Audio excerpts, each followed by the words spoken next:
So as we go through these drawings, they get a little bit more and more complicated. So let's have a look. So this is a bit more complex. So that type of joint there, you do that on the basketball hoop when you make that at some stage. If you're doing if you're doing industrial tech, that's called a cross halving joint. This type of joint here, where there's got this, it's a little bit like the mortise and tenon, but it's slightly different. It's called a bridle joint. Okay, so you can see there that that piece there fits into that slot, and this angle here at 45-degree, that's called a mitre joint, mitre. You see that on a picture frame. Put those 45-degree angles in the corner of a picture frame. So that's a mitred bridle joint, and that's a cross halving. And I think the easiest one is to make this one here, this short cross halving joint. So let's see if we can go find that in our folder. And sure enough, we know the easiest way to do it. I won't open that up there. What I'll do is I'll come back to Inventor. I'll go File, Open, and then click here. See this little symbol here? It's a little arrow. It takes you up one level. We can get out of there, and there's the mitred bridle joint. Go to Part Files, and now look, long bridle halving, short cross halving, short mitred bridle.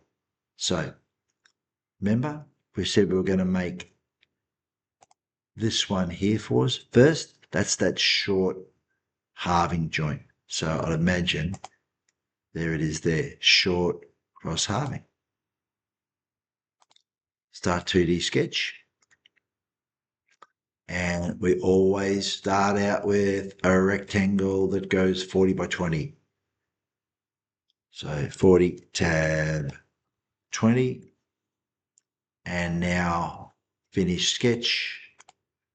And now we're going to sit there and go, I wonder how long I need to make that. Now this is where you've got to learn to start reading drawings. So what is the distance from the top to the bottom? Now, I can see it there. Now, there's no one dimension there that tells you the distance from there to there. You're going to have to add some dimensions. So from there to there's 20. From there to there's 40. That's 60. But what's that distance from there to there? Well, there's nothing there. But if we come over to this drawing over here, you can see that's showing 30. What's that 30 measuring? It's measuring the top of that to there, which would be the top of that to there. So sometimes when you go look at dimensions on a top front side view, you've got to find dimensions on a couple of drawings. They're not always on the one drawing. So 20 plus 40 plus 30 gives you 90. Okay, and remember that's 20 there.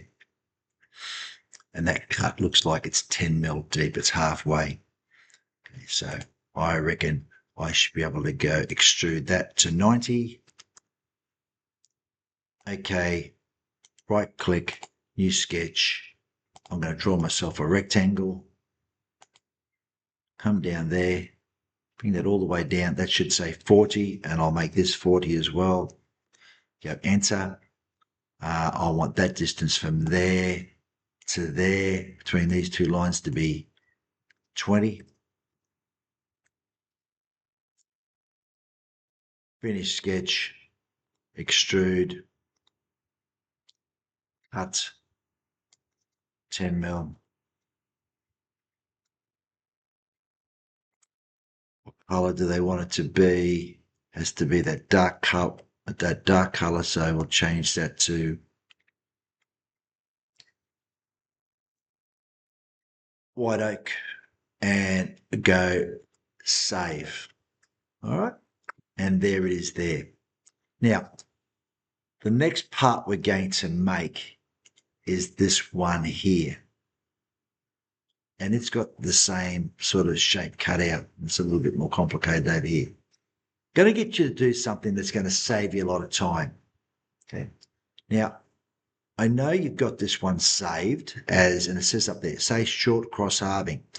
I want you to come over here and I want you to go say File, Save As, and I want you to save it as the long bridle halving. All right. Just go Save, as the long bridle halving. It'll say, do you want to replace it? You go, yeah. So now that piece now is now become, well, you've still got that piece created. You've already saved it, but we've gone and saved that again as this piece here. But you say, Mr. Wachner, that piece there looks nothing like that. Well, in the next video, I'm going to show you how to turn that into that without having to do all this extra work. So I'll see you in the next video. Bye for now.